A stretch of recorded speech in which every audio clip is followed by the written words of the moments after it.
স্থানীয় সময় মঙ্গলবার সকাল থেকে লেবাননের দক্ষিণাঞ্চলে একের পর এক বিমান হামলা চালায় ইসরায়েল। লক্ষ্যবস্তু ছিল হিজবুল্লাহ নিয়ন্ত্রিত টেলিভিশন চ্যানেল আল মানারের কার্যালয়। হামলার পরও বিকল্প স্থান থেকে সম্প্রচার চালু রাখা হয়েছে বলে জানা গেছে। একই সঙ্গে ইসরায়েলি বাহিনীর দাবি, বৈরুতে পৃথক হামলায় তারা প্যালেস্টাইনিয়ান ইসলামিক জিহাদের কমান্ডার আদম আদনান আল ওথমানকে হত্যা করেছে। ইসরায়েলের দাবি, তিনি দীর্ঘদিন ধরে হামলার পরিকল্পনা, সদস্য নিয়োগ ও অস্ত্র সংগ্রহের দায়িত্বে ছিলেন। অন্যদিকে হিজবুল্লাহ শীর্ষ গোয়েন্দা প্রধানকে হত্যার দাবি করলেও এ বিষয়ে এখনও কিছু জানায়নি সংগঠনটি।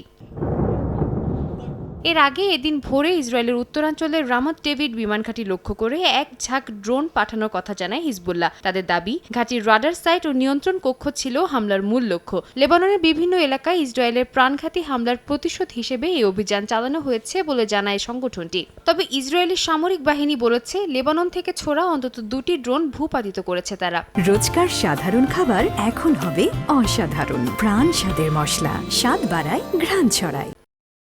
এদিকে সামাজিক যোগাযোগ মাধ্যম এক্সে দেয়া পোস্টে ইসরায়েলি সেনাবাহিনীর আরবি মুখপাত্র আভিচি আদ্রে লেবাননের দক্ষিণাঞ্চলের অন্তত 59টি এলাকার বাসিন্দাদের অবিলম্বে সরে যাওয়ার নির্দেশ দেন। তার দাবি, এসব এলাকায় হিজবুল্লাহর কার্যক্রম চলছে। লেবাননের প্রধানমন্ত্রী নওয়াজ সালাম জরুরি বৈঠক ডেকে হিজবুল্লাহর সামরিক কর্মকাণ্ড নিষিদ্ধ ঘোষণা করেছেন এবং অস্ত্র সমর্পণের আহ্বান জানিয়েছেন।